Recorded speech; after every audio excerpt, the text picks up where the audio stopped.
All right, well, hello everybody and welcome to our webinar. Feel free to put in the chat where you're from. I'd urge while we are speaking, however, is to not write any big treaties or anything, is to listen to the speakers. I think this is a great opportunity for us in the United States, for the peace movement in the United States, to speak to our friends and comrades and colleagues from Russia and Ukraine, and to let us come to a common agreement that we are against war, that we do not want to see the saber rattling that we're seeing on the part of the United States continue. So we will go back and forth with one of us speaking and one of them speaking, and then we will have a question and answer period, which you are all welcome to participate in. The best way to do that is to go to the question and answer icon on the bottom of your screens and put in a question or answer, because if you put it in the chat, it will just get lost.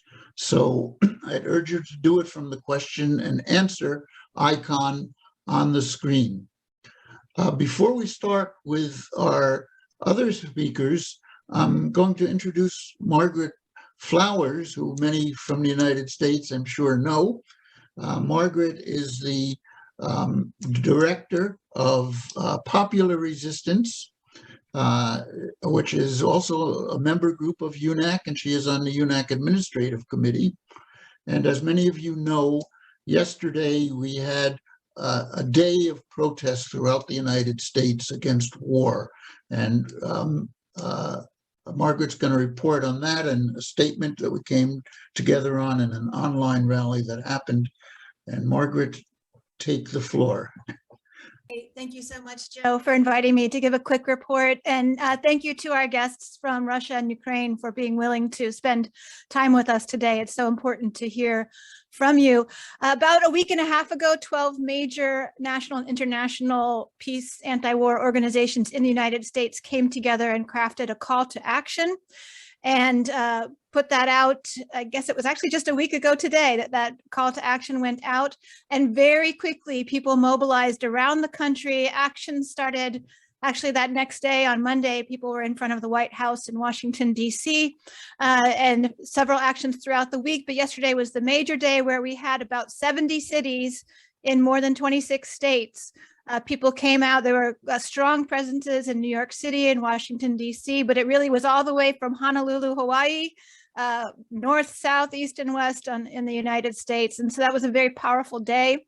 In addition to the 12 major peace anti-war organizations signing on to the call to action, we had about 200 smaller groups that signed on, as well as about 900 people who signed a petition to the president.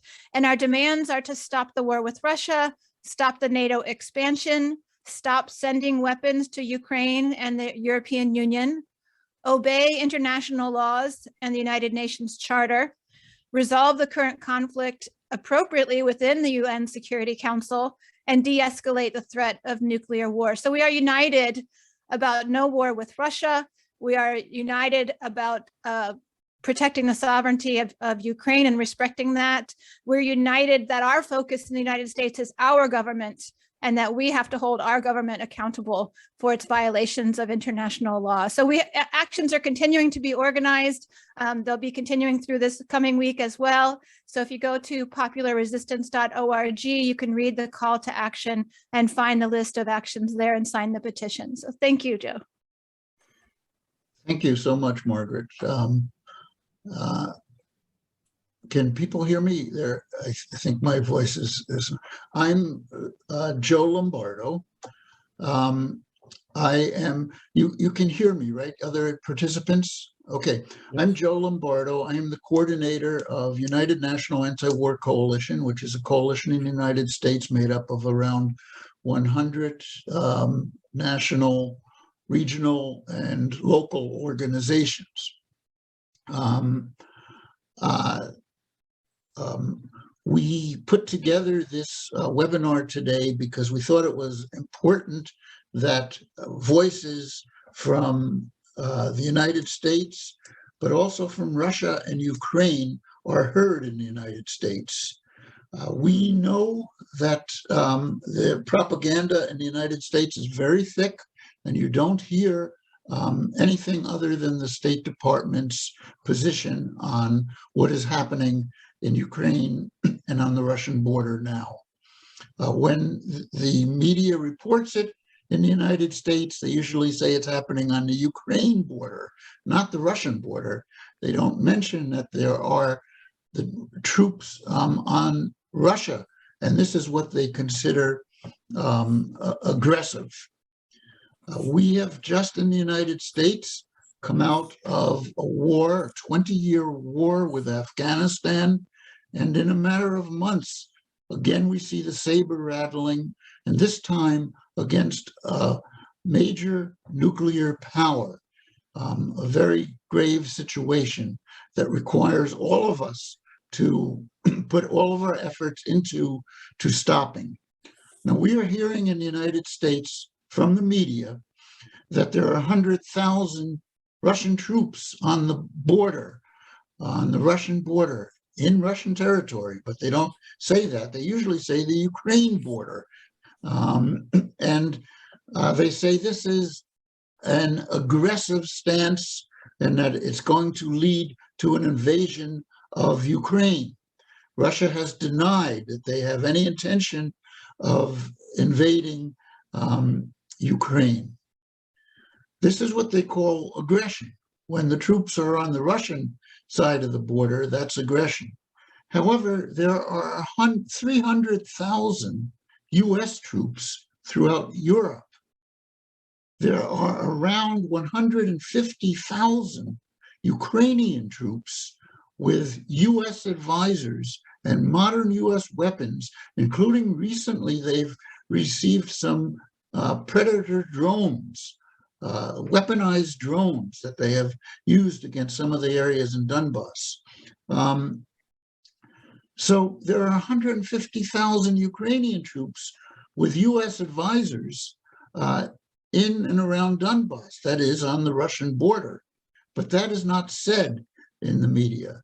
And the 300,000 troops and the new mobilizations of troops going to the area from the United States, they consider this not aggressive. This is defensive.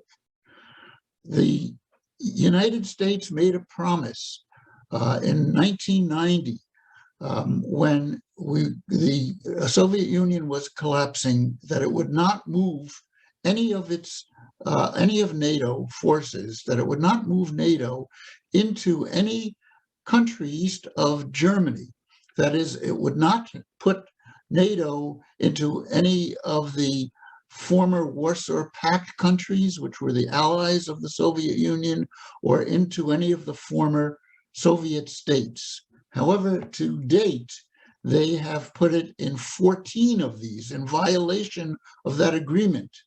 We know the United States is not very good on agreements. They just violated the agreement with Iran, unilaterally withdrew from that. They violated and unilaterally withdrew from some of the nuclear proliferation agreements. They have missiles in these NATO countries right on the border with Russia. They have conducted what they call war games right on the border with Russia. And when Russia puts its troops on the other side of the border, on its side of these war games, the US claims that's aggressive, not these war games. So it's a very dangerous situation, and the actual aggression is on the side of the United States, which in the last couple of decades, last few decades, has been in one war after the other, one invasion and one occupation after another, many of them based on false flag type situations, such as when we said there were weapons of mass destruction in Iraq, which there were not, which led to a war with that country, which may have killed 1.5 million people. There's very little difference between what the United States is doing on the border of Russia and what we saw as the Cuban Missile Crisis years ago, where there was the idea that Cuba would get some missiles to protect itself from invasions from the United States, and there had been invasions from the United States at the Bay of Pigs and other aggressive actions towards Cuba. But the US was prepared to go to war, World War III, a nuclear war over this. But it is okay for the United States to do the same thing towards Russia. Well, it should not be okay, and it is not okay with us. Now, I know Bruce is going to talk a little bit, Bruce Gagnon, about Ukraine, because he's been there a couple of times, as have I. I was there last in 2019. I was in Odessa to support the Odessans who were holding a memorial for the people who were killed by fascists after the coup that took place in 2014. And it is very clear what kind of government exists in the Ukraine right now. There's an extreme right-wing government with real fascist factions that are part of the government. The hammer and sickle is banned in Ukraine, but the swastika is not. And you could see swastikas drawn on the walls. You can see them drawn on the sidewalks. You can see them on people's jackets. I was there for one of the torchlight marches of the extreme fascists. Their main slogan they were chanting as they marched down the street was "Hang the Russians from the trees." Our group, the group of thousands and thousands of people from Odessa who came to support this memorial that was being threatened by these fascists that came in from around the country to oppose it, we're not allowed to have a sound system. We're not allowed for even the mothers of the people that were killed to speak through a sound system. The police stopped them. Yet when the fascists marched to the center of Odessa, they were allowed to have a sound system and they were allowed to speak. So there's a very dangerous situation. Ukraine has the longest border with Russia of any European country. And there are right-wing and fascist organizations that are part of the government that have free reign in Ukraine. The Soviet Union lost more than 20 million people defeating the Nazis and do not want to see it again. So when they make a demand that Ukraine not become part of NATO and that the 14 areas, the 14 countries that were promised not to become part of NATO be withdrawn, they are right on the Russian border. There's a reason for this. And there's a reason for the Russians to want to have forces to make sure that their country is safe. These are a defensive action on their part. So I'm going to stop there. Other folks are going to speak. I'm going to call on our next speaker, who is Leonid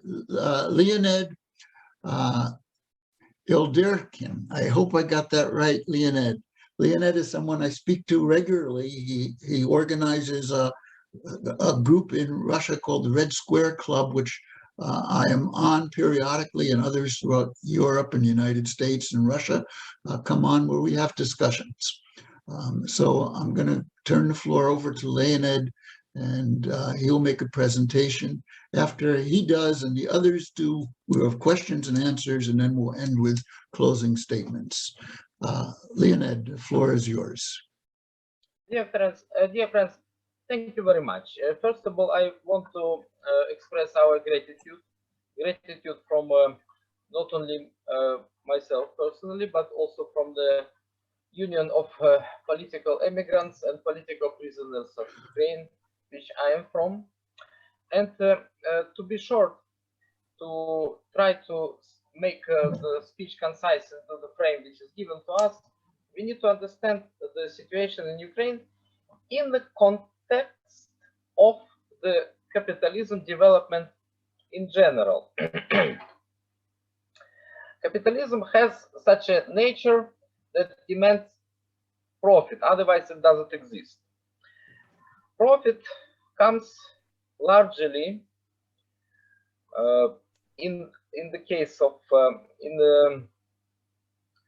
in case of international relations, it comes from the military-industrial complex, profit of budgets which comes from states, and the nature of the Ukrainian conflict comes into this concept largely.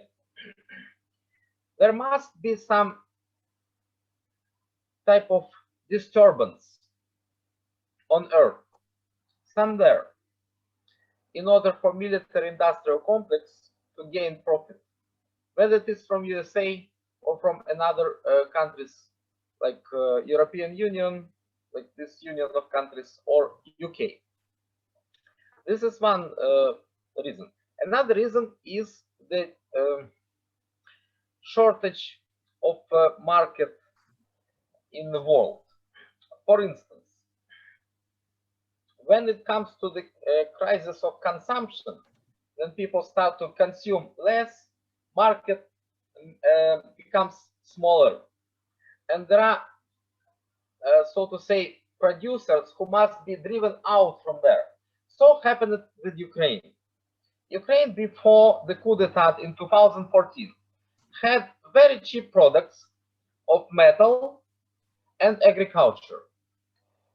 It must have been driven out from the market largely. That is why it must have been destroyed by the law of capitalist, so to say, competition. Since it was weak military-wise, since it was politically not very stable, it was easy target for those who wanted to kill its industry, kill its agriculture, and drive it away from the market as well. Keep it somewhere outside of the market. That had happened largely about Ukraine. Now, what is going on? We have information coming to us every day almost, because although we are in exile, but we keep our hands and we keep our connections there in Ukraine. We know very much how much people struggling there and how much discontent is present in the Ukrainian society about everything. Take everything. The conditions in the cities, much worse conditions in the villages, decline of industry uncomparable, as if devastating war already happened. Although it is not in the war situation, but the losses of Ukraine from the time of collapse of Soviet Union from 1991, the losses of Ukraine are very much amazing. We could have imagined such losses. And this is only because of the economy of capitalism and the situation of the world market, so to say. Ukraine is out of it now. And it is now becoming a disputable territory between somebody who is more powerful. And since we understand the situation of today as the situation when USA most likely, and it is only our estimation, USA is trying to withdraw from another very remote places on earth, like it did from Afghanistan, can be the situation when it is,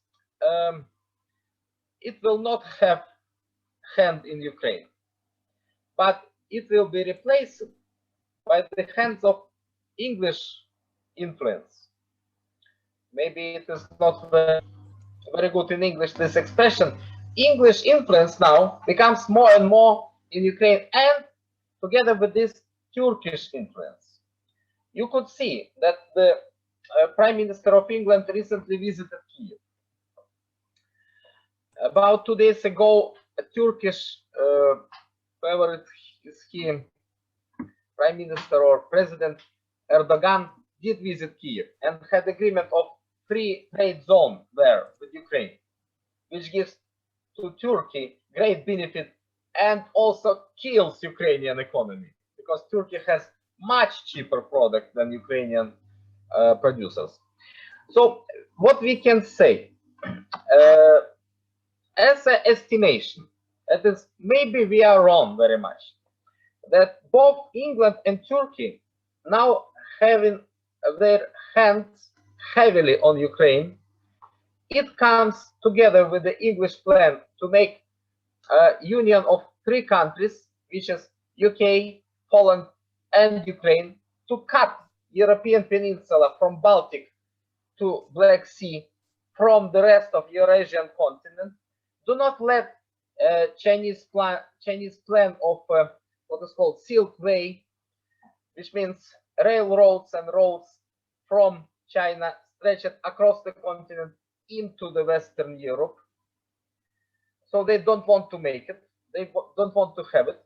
And even small provocation, well, heavy enough provocation can cause now, today, when the tensions so much raised, the small provocation, which can be another bombing or chemical weapon attack, can make response from the side of Russia in some airstrike in response.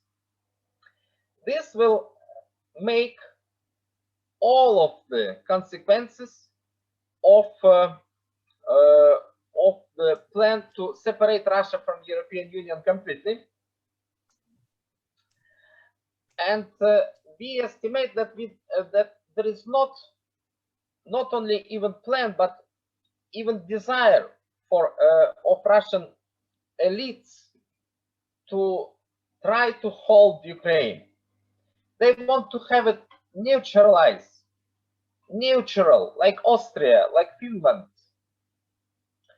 But what can happen for now, we cannot predict very well. Most likely, there will come some provocation from Ukrainian side, even to a degree of attempt of strike against Donetsk and Lugansk. This strike will have response from Russian territory as an air strike. This can separate Russia from European Union for a long time. And this Russian don't want very much. They try to avoid this scenario by all means. This is what my personal estimation, and so with others. Thank you very much, dear friends. Thank you, Leonid. Just so people know, there are a lot of Ukrainians in Russia right now as refugees because of the right-wing government that is in Ukraine. When I was there in 2019, the woman that organized our trip there, her name was put on a fascist website, and she was not able to be with us in Odessa, even though she is Ukrainian and lives in Ukraine. She had to leave the country because people on that website typically got disappeared, got beaten up, got jailed, or they had to leave the country, or they would leave the country, which many have. So there are refugees in places like Russia from Ukraine. But this is the kind of democracy that the United States is building in Ukraine. Our next speaker is Bruce Gagnon. Bruce is the coordinator of the Global Network Against Weapons and Nuclear Power in Space. He's a longtime anti-war activist. His organization is a member of UNAC, and he has been a number of times to Ukraine and also to Russia. So I'm giving the floor to Bruce Gagnon. Thank you, Joe. And I'm just want to start out by saying how beautiful it is to see how many people are on this call. and from all over the world. It's really, really wonderful. Thank you, everybody, for being a part of this. Leonid, who just spoke, was my guide in 2019 and took me to the Donbass, to the cities of Donetsk and Lugansk. It was an amazing trip. And the thing that stands out in my mind most of all was being in those cities and seeing apartment blocks or apartment buildings that were empty now because they were shelled by these Nazis and Ukrainian forces on the other side of what's called the line of contact, just on the other side of the Russian-Ukraine border. And as Joe said earlier, there are about 150,000 Ukrainian forces there now, US, Canadian, various NATO advisors, mercenaries that are brought in from the Syria war that the US has been sponsoring. All kinds of different people like that are now lined up, ready to attack the Donbass, as Leonid just said. So that was a really amazing experience for me. I want to remind everybody that it was Bill Clinton, when he was president, that began this NATO expansion, or as he called it, NATO enhancement, violating the promises that were made at the time of the dissolution of the Soviet Union, that NATO would not expand towards Russia. And so basically, Russia's perspective, it appears to me, is that you really can't trust promises made by the United States today when it comes to negotiations. Also, we just learned days ago that there are 15 Iranian nuclear power plants, Ukrainian nuclear power plants. So if there was a full-blown war inside of Ukraine, imagine what could happen, you know, accidentally or otherwise, with those nuclear power plants. That's frightening. And that would, you know, contamination from those could be carried by the winds globally. It's just absolutely insane what the United States and NATO are doing today. You know, talking about a Cuban Missile Crisis in reverse, in Romania and Poland, the United States has established launch facilities that can fire nuclear-capable first strike attack cruise missiles into Russia to hit their command control centers, to hit their underground nuclear bunkers, hit their military bases, hit various other targets. Very dangerous. Nobody ever talks about that in the Western media. You never, ever hear that. This is a clear provocation and something that we in the peace movement should be talking about quite frequently. We also hear a lot about, from the Western media, how Russia wants to recreate the former Soviet Union, wants to grab back Eastern Europe under their control. Well, this is another one of the big lies. And the way to prove that is such a lie is just looking at the numbers. The Stockholm International Peace Research Institute, SIPRI it's called, every year looks at global military spending. And Russia is spending about $65 billion a year, while the US is spending $1.2 billion. When you add up all the various pots of gold where the Pentagon hides its military money, it comes to about 1.2 billion a year.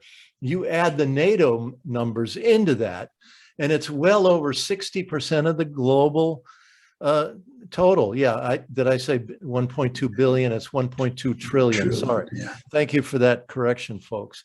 1.2 trillion.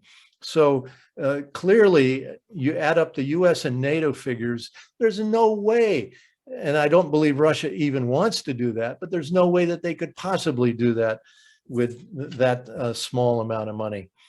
In the chat, I put a link to a Rand Corporation study that calls for the unbalancing of Russia, basically regime change in Moscow. The Rand Corporation famously did the Pentagon Papers study that was released by Daniel Ellsberg during the Vietnam War, the secret history of the war in Vietnam. And so now they're one of many who are calling for regime change in Moscow. What kind of arrogance is that? What kind of instability does that kind of threat create? So please take a look at that, that study by the RAND Corporation in the link. We've got to do all we can. Yesterday, we had a protest here in 22-degree weather in Maine. There was another, one protest in Topsom, Maine, another one on a bridge in Ellsworth, much farther north by people. So we're doing our bit here and urge people to stay active, stay out on the street, and keep spreading information, particularly that really well done documentary. I also put that in the chat, done by Oliver Stone, called Ukraine on Fire. It's really important. It really tells the whole story. So thank you all. Bye-bye. Thank you, Bruce. I'd like to urge people in the chat to listen to the speakers, you know, especially on off-topic subjects. And if there's any provocative stuff, I will ask the people to leave, or I will take them out, or if we have to, we'll stop the chat. So please use the chat responsibly and listen to the speakers. This is an opportunity that we don't often have to speak with people from Russia and Ukraine, as well as anti-war activists from the United States. I'm also going to put into the chat something that was sent to me by some of our European friends that were against the coup in Maidan that took place in 2014, about the rise of fascism in Ukraine. It's a very good video that they put together, and I will put that into the chat in a few minutes. But at this point, I'm going to introduce Vladimir Kozin. Kozin, I hope I say these names right. Yes, correct. He is a correspondent member of the Russian Academy of Military Science and has been speaking at a number of forums and meetings on the situation that's going on now. And so here is Vladimir Kozin, Professor Kozin. Well, Joe, thank you very much for your very kind introduction. And I'm also very grateful that such a huge audience, 285 people are watching us. So this tremendous amount, if I'm correct. I would like to make some bullet points on a number of issues. First of all, assessment of the situation. Second, the aims of US/NATO in Ukraine and against the Russian Federation. Third, violations of several international agreements and bilateral agreements as well in fostering a wide-scale aggression of Ukraine against Donbass. And finally, at the end of my remarks, I would tell you what Russian officials are thinking about a chance to wage an all-out war against Ukraine, and what we shall do if Ukraine attacks Donbass. So the situation, I share view of Joe that the situation is very tense and dangerous, and it creates a kind of alarm and a kind of anxiety and threat and gloomy scenarios have been already tabled using conventional and nuclear weapons. That's quite a possibility, and God forbid this never happen at all. We have already counted more than 15 huge cargo or transport plane that came to Kiev's Boryspil International Airport and to Lviv, or Lvov in ancient language, It's a western part of Ukraine, and 45 more are going to come to Ukraine with U.S. NATO military aid, bringing weaponry and ammunition to very big quantities. So unfortunately, it's a gross violation of the international ATT or Arms Trade Treaty. Its Article 6 prohibits to deliver military hardware, military equipment, and military attack systems to areas that might be used against civilian targets and civilian population. As to Donbass, early in February at the UN Security Council, the high-ranking UN employee revealed the figure of 14,000 civilians already killed by Ukrainian armed forces in Donbass, including old people, babushkas and daddies, children, etc., etc. Smashed hospitals, schools, infrastructure, etc. As to the current day situation, I looked through yesterday's report of the OSCE, Organization on Security and Cooperation in Europe. They have a special monitoring mission in Ukraine. And this monitoring mission issues daily a special report sent to Vienna, to the OSCE headquarters.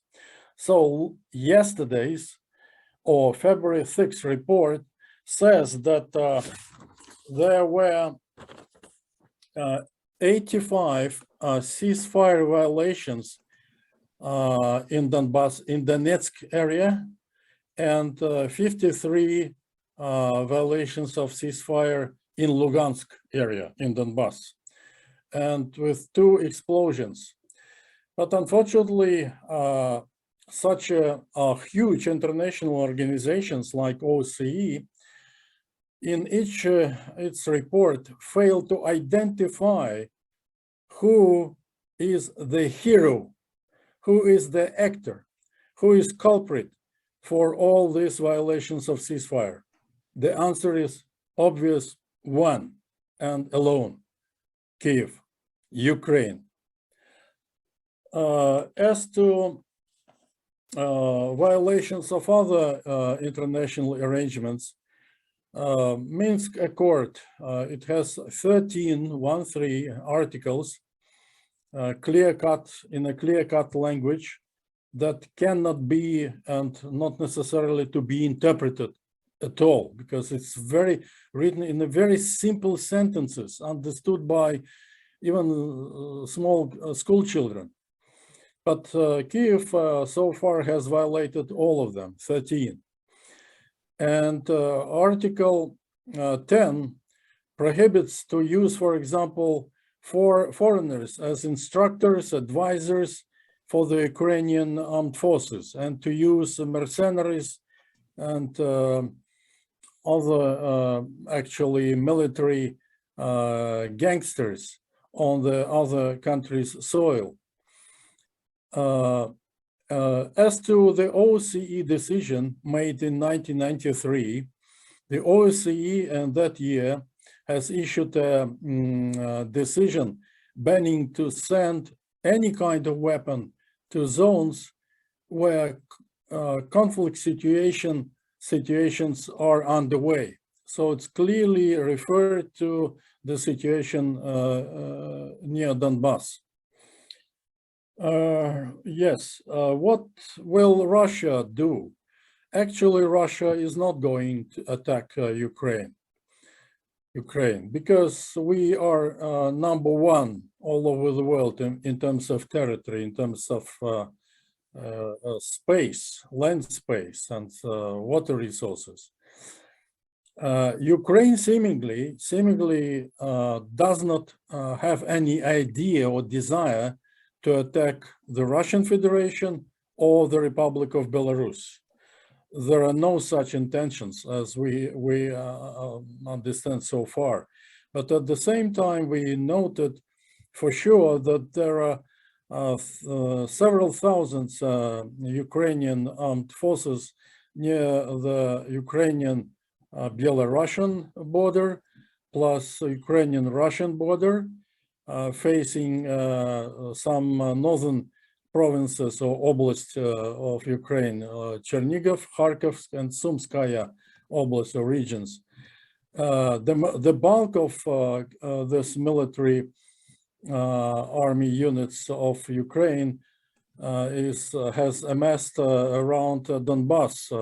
You were right, Joe, and some other speakers who mentioned this figure, 150,000. This figure was officially announced at the OC by Russian permanent representative on the 27th of January. It's in the Russian language, the text is available, but unfortunately only in the Russian language at the website of the Russian permanent mission to the OSCE.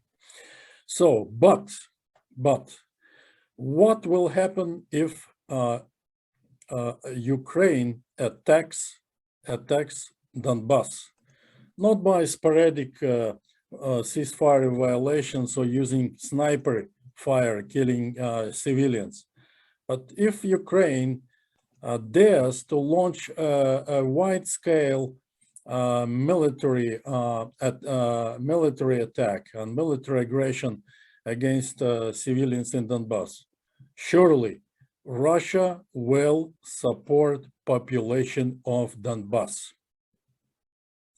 Recently, Belarusian President Alexander Lukashenko said the same, that Belarus or Belorussia in old term will be on the side of the Russian Federation. Will be on the side of Federation, and we will defend people of Donbass with all our military and economic might, because they are fighters, they are our people, they are our really sisters and brothers. Plenty of them have Russian passports, and more than that, than passports and historic and native relationship, national relationship. One factor is very crucial. The people of Donbass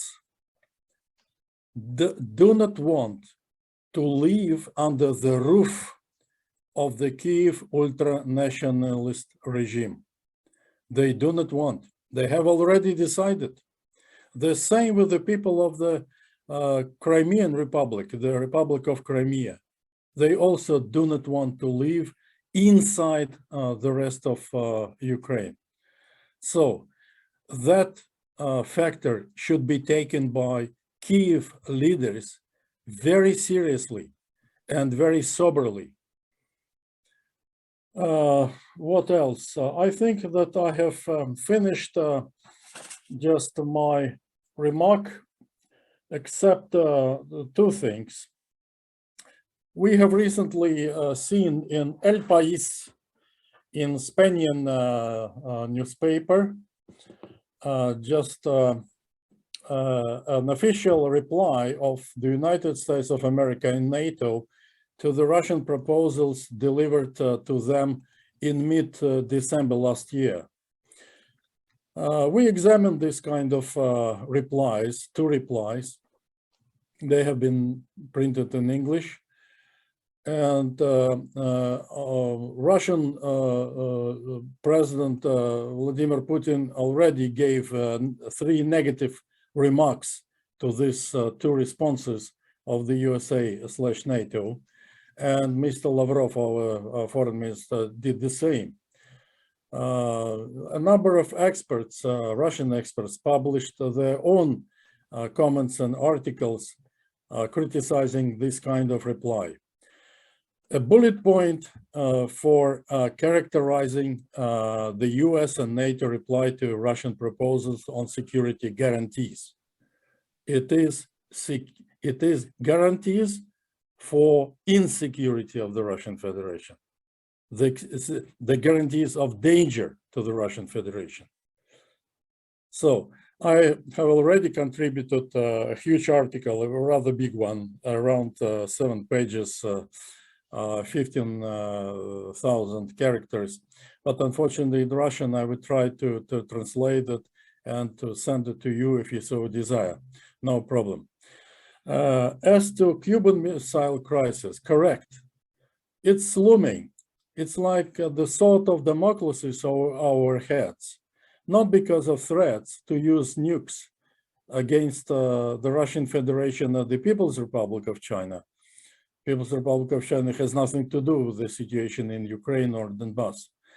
But there is a NATO Air Force operation called Baltic Air Policing. 3 Western nuclear powers are engaged in this operation, day in, day out, all year round, from 04. So nearly 18 years it will celebrate from its existence. There are plenty of dual capable aircraft of NATO that can be used to deliver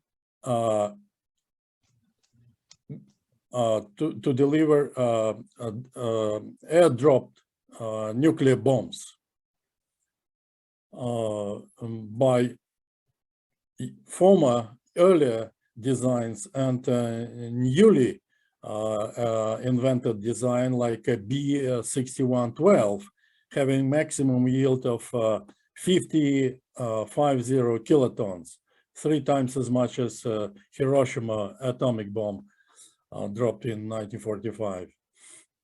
So it's very close to our territory because 4 nations of the Baltic Sea area, Poland, Latvia, Lithuania, and Estonia, have offered their military facilities, airfields, to station this dual capable aircraft. And F-35 has been already sent under the guise of the Ukrainian Donbass crisis to these countries. So I will better stop here and give it a chance other people to make their own remarks and to put questions. Well, thank you very much for your attention, and I would eager to respond to any questions you may put just in front of me. Thank you very much. Peace be with your homes, with you. God protects you all. Thank you, Vladimir. My pleasure. I want to urge again people to put questions in the question and answer area so we can ask those questions. There was one in there about the peace treaty that took place. It wasn't a treaty, it was an agreement that took place in 1990. I'm going to put something in the chat from the National Security Archives, U.S. National Security Archives, about that. So you could see, because there is a tendency to shove it off as if it didn't really happen in the United States, and it did. I'll put that in there. The next person that I'm going to introduce is Ajamu Baraka. Ajamu is the organizer of the Black Alliance for Peace, which is a UNAC affiliated organization. He also is on the UNAC Administrative Committee. The Black Alliance for Peace, when it was first formed, I was very excited about it, to have the narrative for peace from the Black community, which has traditionally been much more for peace than any other community in the United States. And that voice was very, very important for our anti-war movement. And since the founding of that organization, it has grown a lot and is a central, important aspect of all anti-war activity today. So I'm really happy to introduce Ajamu Baraka. Thank you. Thank you so much, Joe, and for those kind words. And we thank and salute UNAC for having the vision to pull this very important webinar together. As Joe said, we are in fact proud members of UNAC, UNAC being the primary and premier anti-war and, more importantly though, anti-imperialist coalition in the United States of America. We're not going to talk a lot about the BAP's position on Ukraine necessarily. You can please go and check out our positions at blackallianceforpeace.com. We've been fairly consistent on UNAC and on Ukraine and relating Ukraine to the global context. And that's what we will briefly comment on this afternoon. We are, as everyone, gravely concerned that the accelerated drive to militarization and war by the US and its allies, currently represented in the current crisis in Ukraine, threatens the very future of global humanity. As stated in the final declaration of the 4th Canadian US-Mexico Trilateral Peace Conference that we participated in a few years ago, there must be a firm and principled commitment on the part of peace and anti-imperialist organizations that, quote, peace must be based on the principles of non-intervention and full respect for the sovereignty and territorial integrity, self-determination, and independence of all states, as stipulated in the United Nations Charter and covenants of international law enacted since the Second Imperialist War, known as World War II. Yet the web of global US command structures with over 800 military bases and NATO, the largest military alliance in the world, illegal draconian sanctions, political subversion through coups, undermines national sovereignty and represents a constant threat to international peace and perpetuates a lawless international Hobbesian state of nature. So while it is quite clear how we get to this moment with the situation in Ukraine, the challenge for the anti-war, pro-peace, or more specifically for the anti-imperialist organizations and movements in the United States and Europe is to ground our understanding of the driving force and objective interests responsible for where the international community is at this moment. For the Black Alliance for Peace, we're clear. We say the common enemy is the US, EU, NATO axis of domination. We argue that we must center our analysis within the context of the global class struggle, a struggle sharpened by the ongoing and irreconcilable contradictions of global colonial capitalism. That is important because if we don't identify the real, concrete material forces, we can find ourselves struggling against shadows instead of the real corporal reality of the alliance of states dedicated to advancing their interests to the detriment of everyone else. It is imperialism, we argue. It is imperialism led by the United States that is the culprit. It is parasitic imperialist domination that is the target. Parasitic imperialist domination would be impossible without its core instrument of enforcement and control, state violence. That is why we're discussing Ukraine today. Imperialism is the framework. Today it is Ukraine, tomorrow it might be China. Why? Because the seemingly sudden and spontaneous crisis that emerged with Ukraine, the steady, violent, oppressive, and repressive relations of power between the US and Western capital and the rest of humanity, it continues.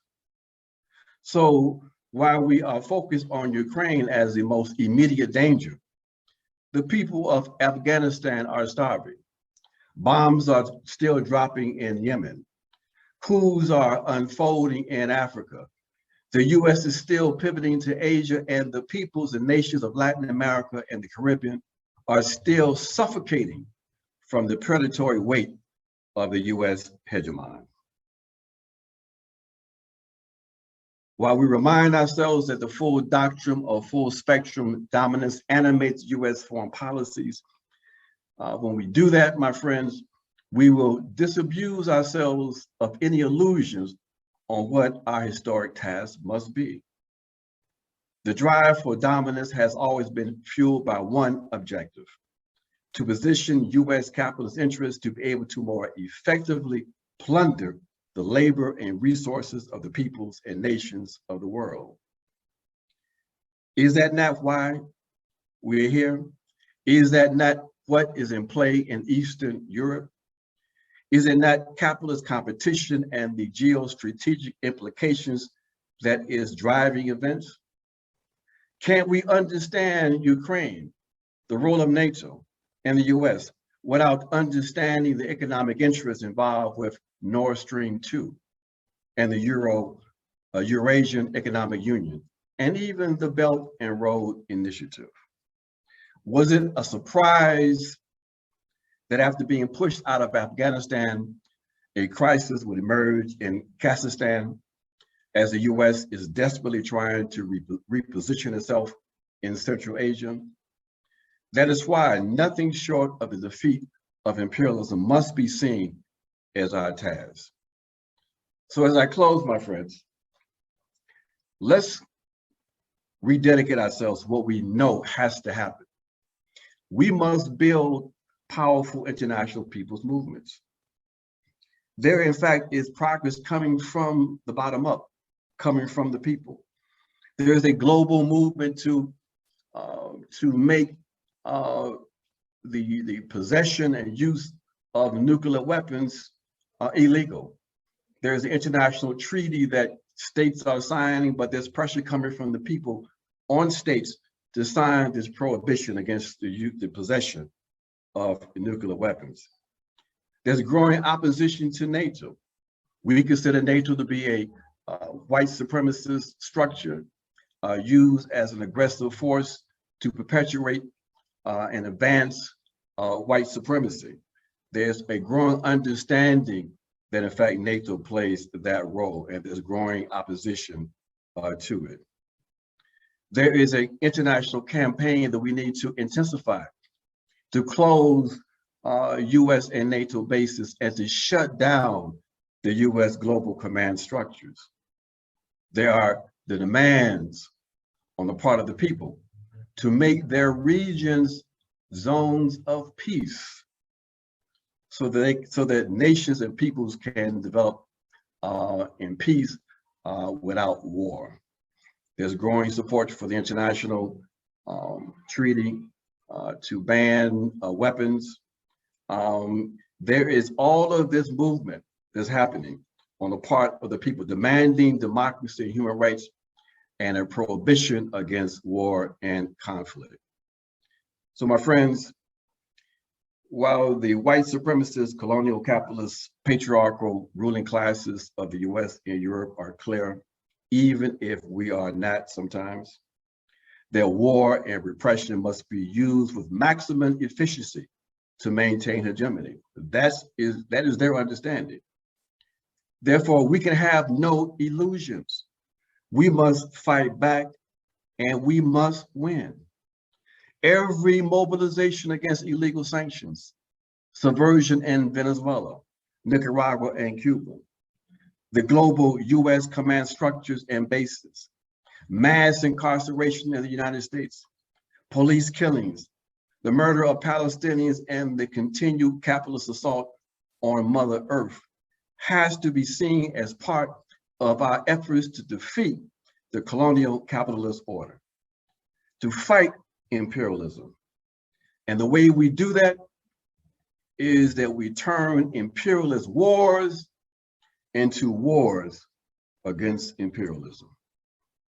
Thank you. Thank you, Ajamu. There's been a question as to whether or not this webinar is being recorded, and the answer is yes, it is.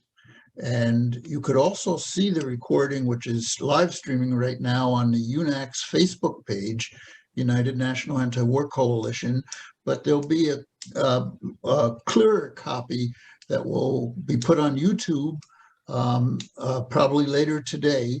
But if I can process it in time, I will also make sure that it gets in the message that each of you who have registered gets tomorrow, 24 hours after the start of this form. Zoom will send out a message, and I will put in that message, if I can do it in time, the link to the recording of this webinar, so you can see it. So our final speaker before questions and answers is Larissa Schestler. Now, Larissa is not an English speaker or very little English, as I understand, but she has written her comments in English. If there is a need, Leonid will do some interpretation, and maybe we'll have to do that for the question period also. So I'm going to turn right now over to Larissa to hear what she has to say. Larissa also is the chair of the Union of Political Immigrants and Political Prisoners of Ukraine, and is also now in Russia. Larissa, the floor is yours. Thank you very much for your invitation to participate in the webinar. And I understand you, and I can speak English so that I will be in English. Thank you. I represent a community of political immigrants who were forced to leave Ukraine because the nationalists and Russophobes who came to power there. The state putsch in 2014 brought to power ultranationalists and real Nazis who start a war in Donbass. I want to present a situation from the point of view of Ukrainian political immigrants who see the situation inside the Ukraine state and the impact of Ukraine events on relation between Russia and Ukraine. Since 24, Western globalists have tried to use Ukraine as a tool to fight Russia. In the Western media, Ukraine is being portrayed as a freedom-loving, democratic state that totalitarian Russia seeks to take control of, but is a wrong image. In reality, we have total corruption, discrimination of Russian population is the basis of language, impunity of real Nazis, glorifications of Hitler and Ukrainian collaborators Shukhevich and Bandera. All these integral features of the Ukrainian regime are cleverly hidden by Western media. However, it was not enough for globalists that Russia was weakened by a hostile neighboring state. They planned to use Ukraine as a territory for hosting NATO military bases, missile launchers threatening Russia, military airfields, and naval bases. The attempt to create an American naval base in Crimea was one of the reasons why Crimea joined Russia. The union of Crimea with Russia was totally supported by Crimean population, which was Russian speaking and Russian cultural. However, the approval and desire of the resident of Crimea did not play the first role in Russia's decision to retake Crimea. The main reason, in this opinion, was the real threat to get a NATO military base in the Black Sea, in Crimea, in backyard of Russia. However, the story of Crimea did not become a lesson from the European and American authorities. On the contrary, in recent years, a real war was unfolded against Russia, designed to deprive it of sovereignty, improve and rights of it to its resource. Unproven occasions of poison of Skripal family, poisoning Navalny, accusations of the death of Malaysian Boeing, condemnations for supporting Lukashenko, Maduro, and Bashar Assad lead to a chain of sanctions and wars in relation with Russia.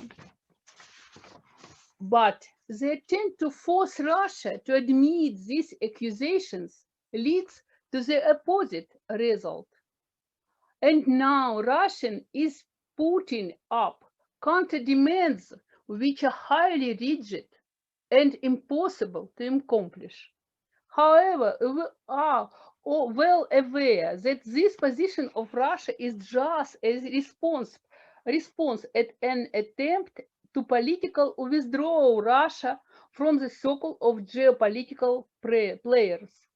We are all remembers the constant humiliating definition of Soviet Union and Russia, upper water with missiles, gas station countries, economy is in tatters. This propaganda is intended the present Russia is a poor, very aggressive country that threatens the Baltic states, Georgia, and Ukraine. But we see the West is pumping Ukraine with a huge amount of weapons. It is West that created naval bases in Ukraine, in Berdyansk, Achakov, and Yuzhny. New bases armed with missiles and are being created in Poland and Romania. We believe that arms supplies to this region multiply the threat of new war. And this war, like the First World War, threatens all European countries. It is necessary before it's too late to stop this military hit, these constant threats of sanction against Russia, these constant false accusations against it. European governments need to stop imposing these demands on democracy and freedom of speech on other countries. For some reason, regimes like Saudi Arabia, the Emirates, Qatar, and other countries without democratic freedoms, equality of women's rights, and freedom of speech and religions are not condemned by West. So why does not West make these claims to Russia, Cuba, China, North Korea? Weapons on the border of Ukraine and Russia can blow up the whole world, and it needs to be stopped. Thank you. I'm finished. Thank you, Larissa. It was very well understood. We're going to go into a period of questions and discussion. And I'm going to try to put a gallery view so you'll see everybody that's here. And also, Margaret, feel free to jump in at any point here if you would like to add your comments to any of the questions. And if people want to ask questions, again, put them in question and answers. Some of them which are similar, I will try to put together into a single question, and we'll see where to go. And since this is a conversation, if folks from the Russian-Ukrainian area would like to speak directly or ask a question of those of us in the US and vice versa, please feel free to do that. Larissa addressed the question of Crimea, but this is a question which is highly politicized in the United States and propagandized. the image that the US corporate media puts out is that the people of Crimea don't want to be part of Russia, that the reason they are now part of Russia is that Russia invaded Crimea and took it after the coup, which they don't call a coup, in Kiev.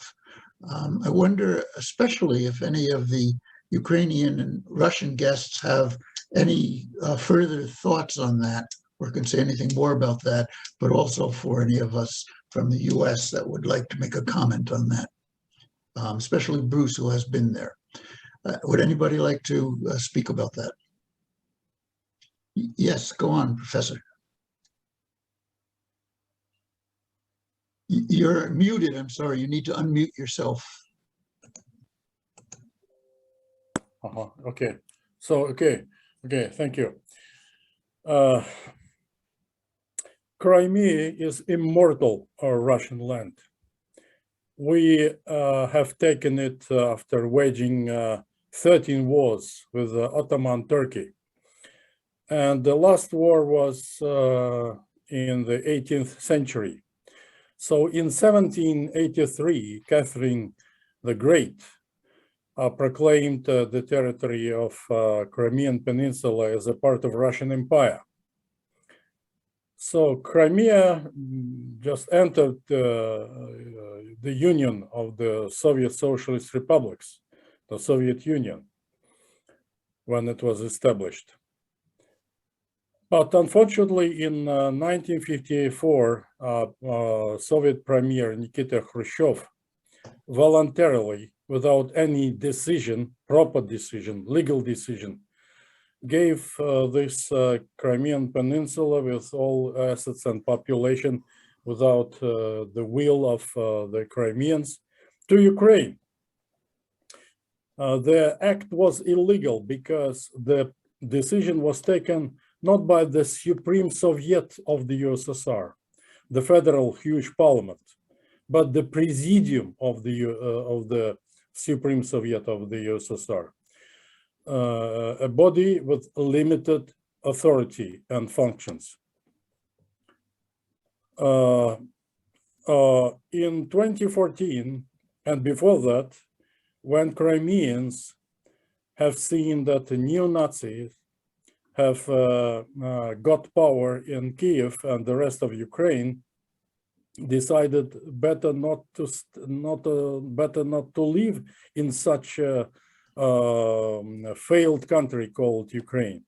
And at the referendum conducted in the Crimea Peninsula, more than 96% of the Crimeans voted in favor of staying within the Russian Federation. Slightly less figure was recorded in Sevastopol, the huge Russian naval base. But nevertheless, figures were astonishing, and that's why we believe that it is our land. We had very strong bonds of historic, religious, cultural, and family, people-to-people nature. So this chapter is closed for Ukraine. It is open for us. It is our land, and we will never return it to Kiev, whatever regime will be in the future. The story is over. Thank you very much. Any other comments on that?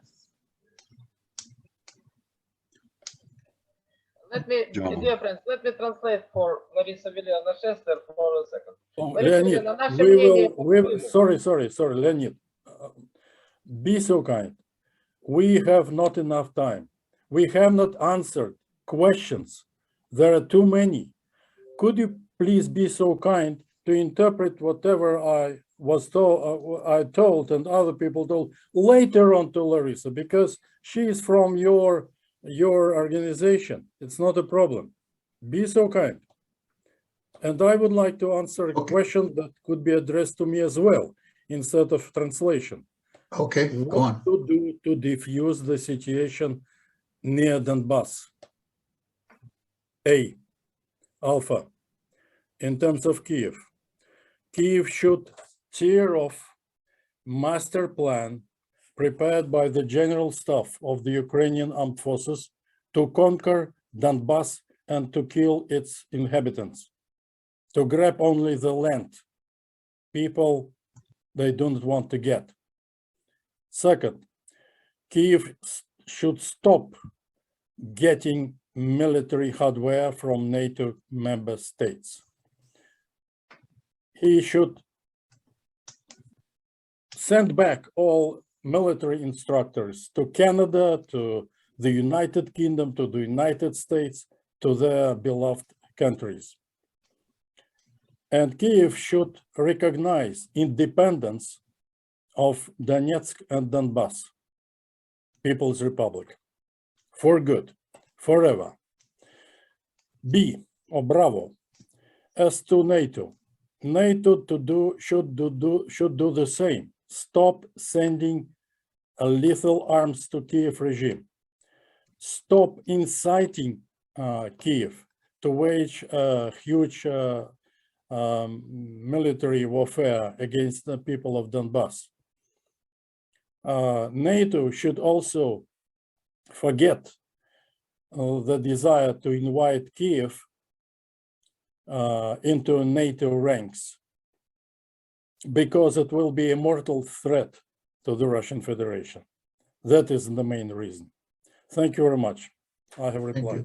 Does anybody else on the panel want to answer either of those questions about Crimea? I know, Bruce, you've visited Crimea recently, and or about the second question, which was addressed by Professor Kozin. I'd rather defer to Larissa. And Okay.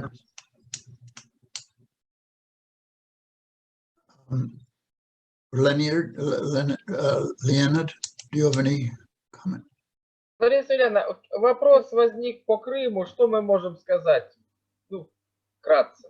Я согласна с предыдущим выступающим о том, что Крым никогда не вернется на Украину, и что мир должен признать эту ситуацию, потому что Крым был русским и в будущем тоже будет русским.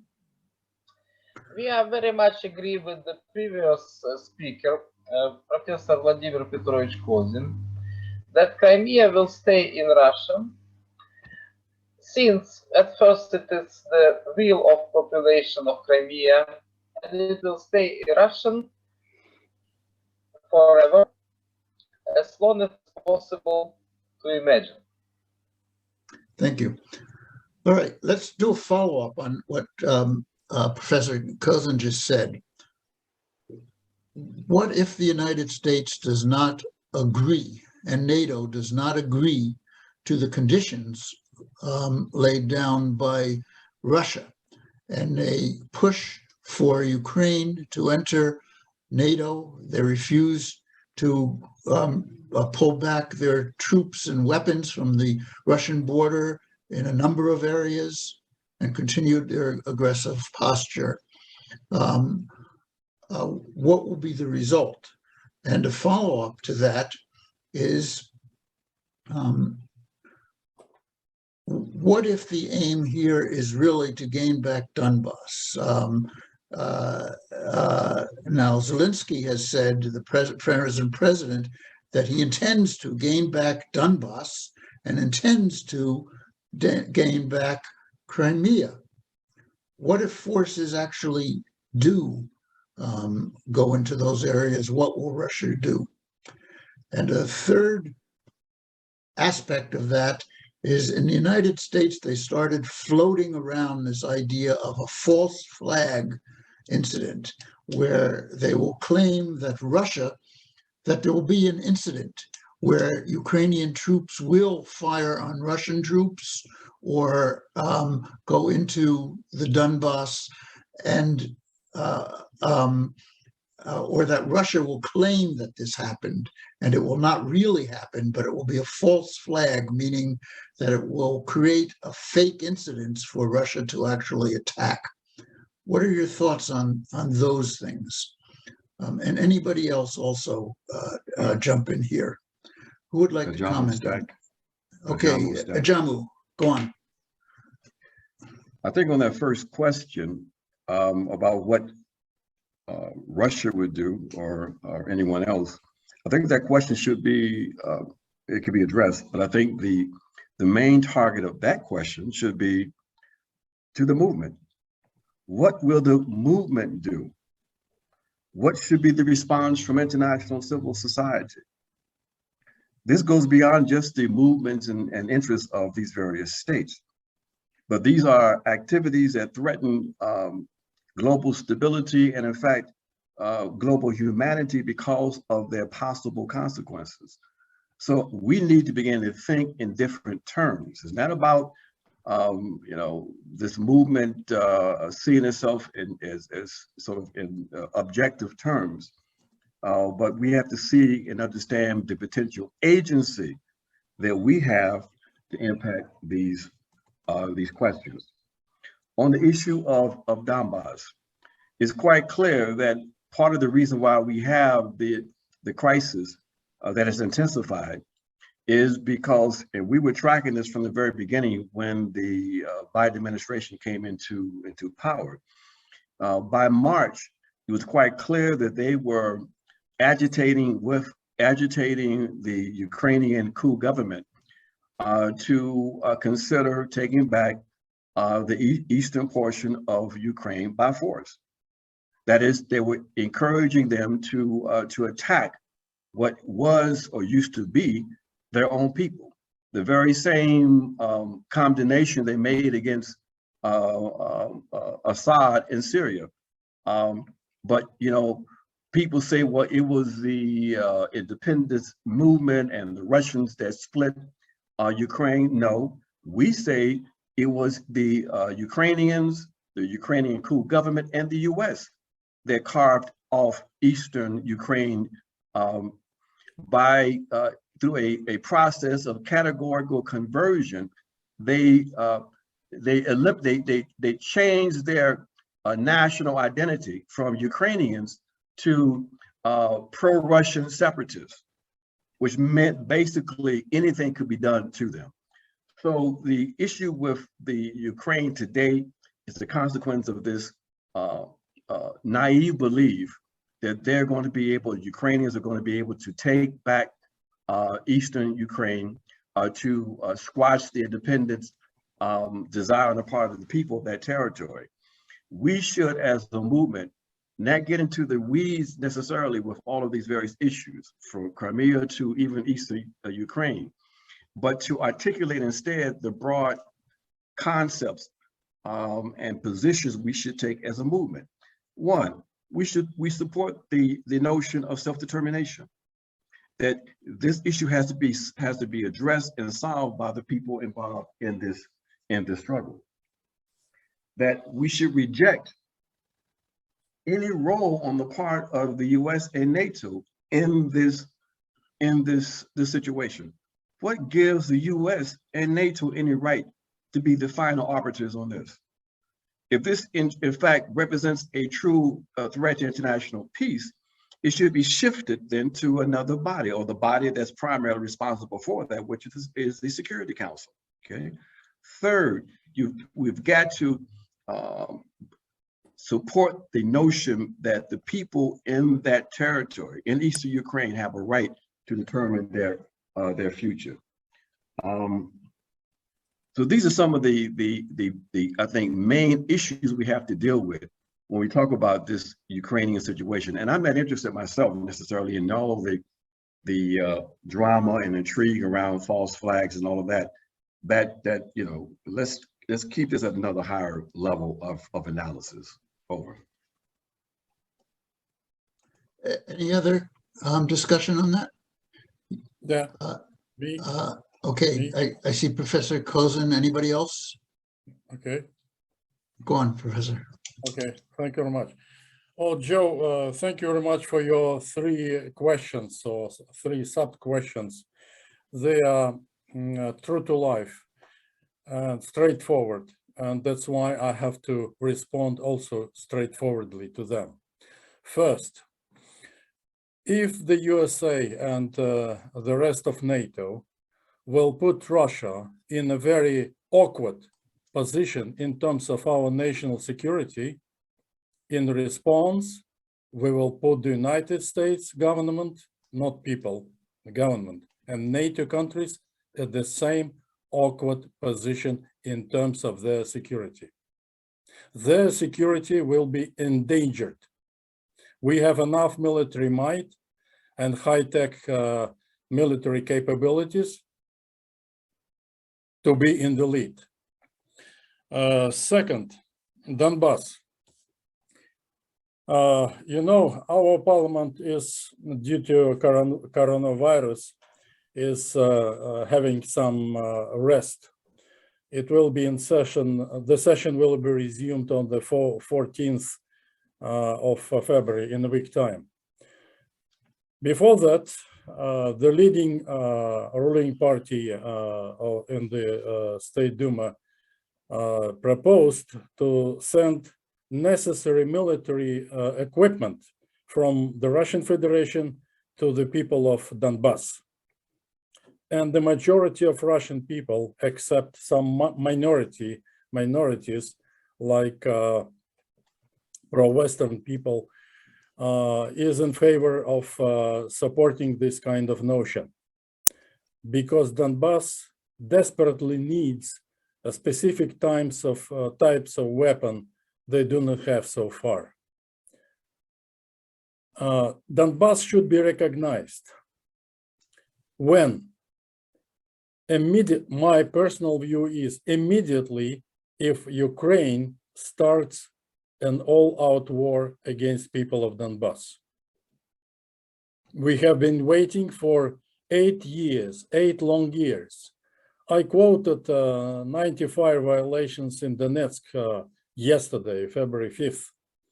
But in the past, the OSCE monitoring mission has recorded thousands of violations of ceasefire in Donbass, but it was not a war. It was a kind of state-sponsored terrorism, a crawling military aggression against the people of Donbass. But if they start, a huge war, like Georgian ex-president Saakashvili launched a huge military aggression against people of South Ossetia using Grad, Russian multiple rocket launching system, one salvo of which can wipe off 20 hectares of land. Everything will be burnt out. So we will recognize the two republics in Donbass, Donetsk People's Republic and Lugansk People's Republic, and offer them any possible moral, political, economic, cultural, financial, any kind of assistance. That's it. But we will never cross the Donbass Russian border initially, being the first. No, we shall wait till Ukraine unleashes this illegitimate fraternal aggression against people of Donbass. I said, no, it's not a serendipity when I mentioned people that they are not interested in the people of Donbass. They need territory, land, resources, infrastructure, etc. Peoples, they do not care. So that's it. That's all I wanted to add. Thank you very much. Thank you. Does anybody else want to comment on any of that? All right. There was a question as to whether or not the video of this could be used, and yes, it will be put up on YouTube, and we encourage people to broadcast it and to get it out as much as possible.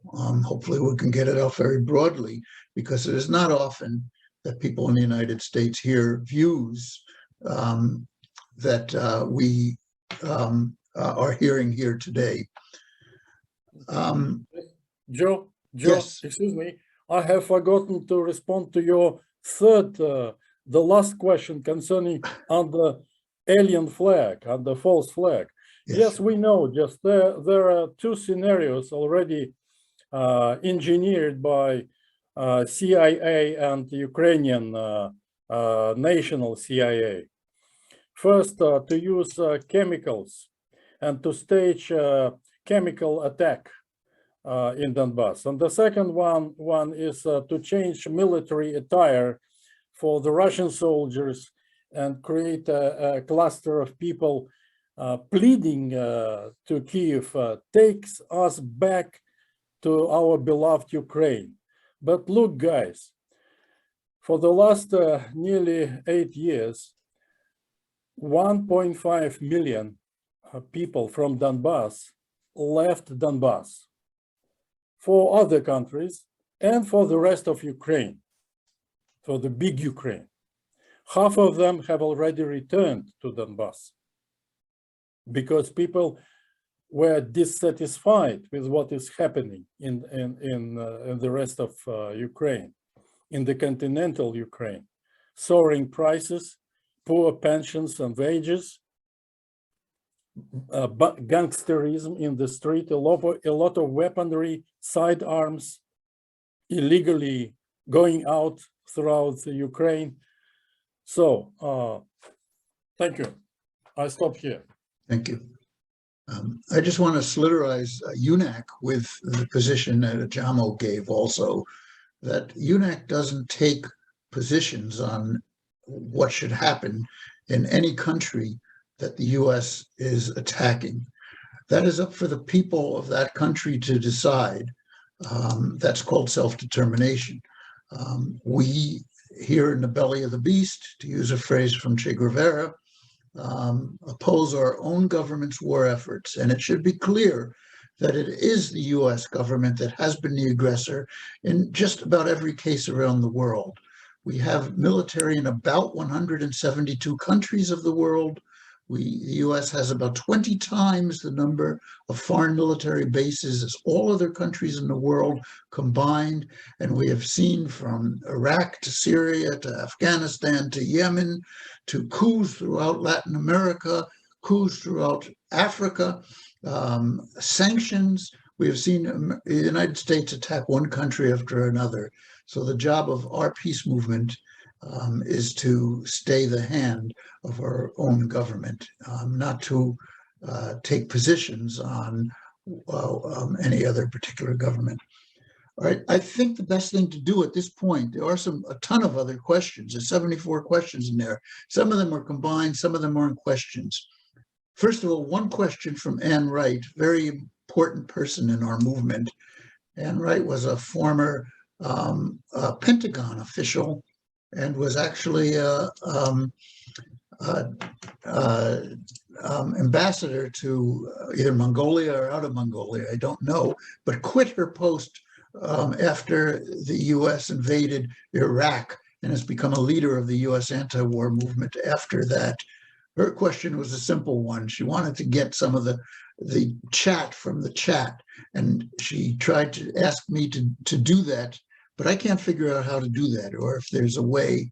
I used to know how to way, but they've changed a little bit on Zoom lately. But I will get the entire chat and I will put it up as a link somewhere so that if folks would like to see some of that chat, they can link to it. And I will let people know about that. So let me just go in and see if people can give maybe 3-minute summary remarks of what we've heard. It's very clear to me this is the beginning of a discussion, not the end of a discussion. We have to have these discussions more. We have to maintain contacts with each other, and we have to together make sure that there is not a war between these nuclear powers in the world. So there's a lot of questions that are unanswered. But let me just start, go down the line, see if folks can give no more than 3 minutes on summary remarks of what they think. Bruce, would you like to start with that?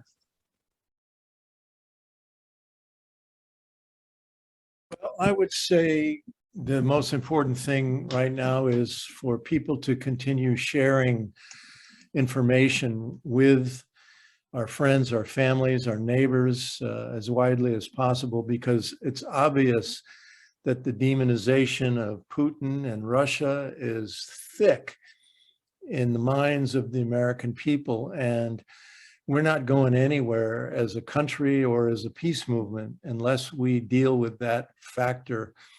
Again, I really strongly suggest the Ukraine on Fire documentary done by executive producer Oliver Stone.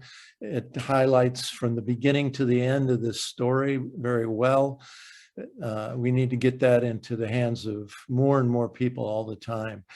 We've got to be out on the street regularly. Even a small thing like taking a picture of yourself holding a sign saying no war with Russia and putting it on Facebook.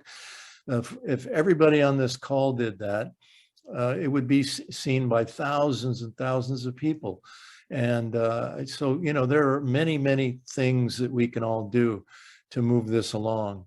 And I also think that everybody needs to start reading more international media. For example, I read Sputnik every day. I've never found it to be an unreliable source of information. You know, I don't rely on US media, Western media at all, because it's virtually all lies. So I think people need to branch out more and read other media from other countries as much as possible. Thank you for this, for coming on here today, folks. Thank you to UNAC for organizing it. Leonid, would you like to make a closing remark?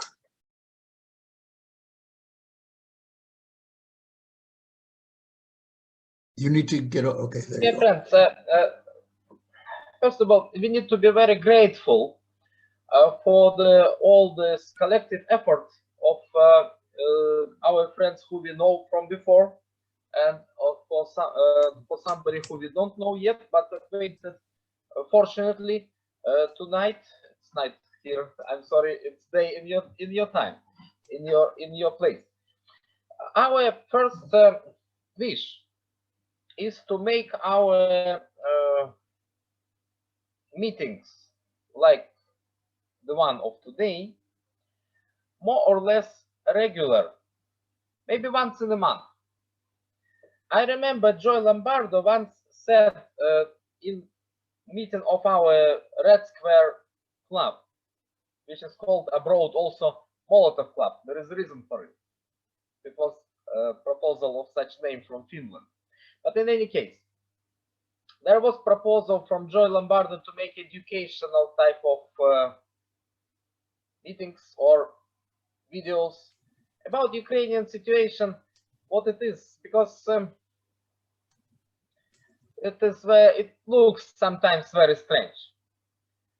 Not very many understand what are the roots of the conflict.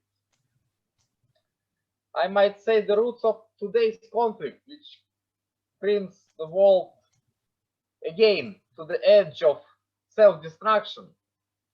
These roots lay in very old Eastern European feudalism, this deep, believe me. Feudalism, which was in Poland, then it was destroyed by Austro-Hungarian Empire, then generations after, the Western Ukraine, which was in Poland, Russian province, believe me or not, it was called this way, Russian province in Polish Republic, which was called Rzeczpospolita Polska, Rzeczpospolita. The Western Ukraine, the very Western Ukraine, was called Russian province. The feudalism there was very cruel on peasants. Austro-Hungarian emperor destroyed this system. From that time, they are very grateful to this. Until today, they made statues of him. What was his name? Franz or somebody. And of course, generations after, they opposing all the others, Polacks, and then later Soviet Union. They oppose it. that caused initially their opposition to Russia, although Russian wanted only to be friends. But this is all the matter of educational type of videos which we might produce very soon for you. But not only this. About the coup d'etat in 2014, we can say a lot. Everything happened in front of our eyes there in Kyiv. We remember this as it happened yesterday. And many other things to tell you. Thank you so much, dear friends, for today's opportunity to acquaint with you. Thank you, Leonid. I don't know if Margaret Flowers is still on because she's been doing a lot of childcare stuff. But Margaret, if you are and you would like to make a comment at the end here, please feel free to join and give us some of your thoughts. You're muted. Yeah, got it. All right. Thank you, Joe. And thank you to everyone for being on today, the panelists and so many participants. As you know, has been said, this is a really strong beginning, but it is, we still have much more work to do.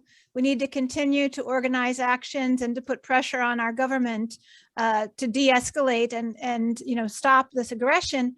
At popularresistance.org, you can read the call to action. We're posting upcoming actions there. If you have actions, please send them to me at info@popularresistance.org, info@popularresistance.org.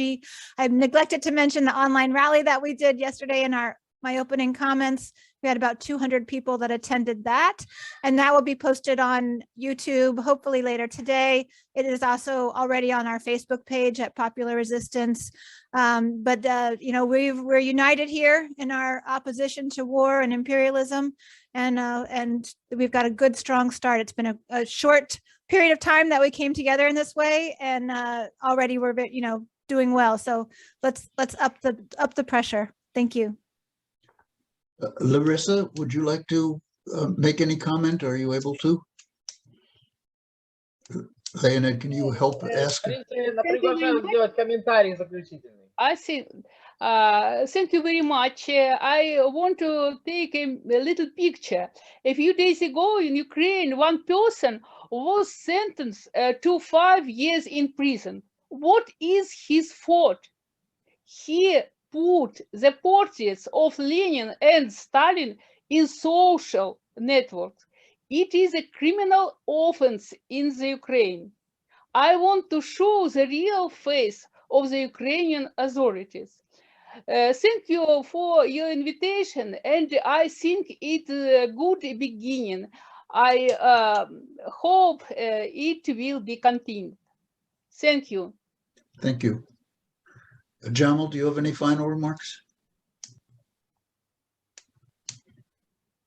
Yes, first, thank you again to UNAC for the vision to pull this together, especially with the vision to include voices and perspectives from the region itself. It's been very, very valuable.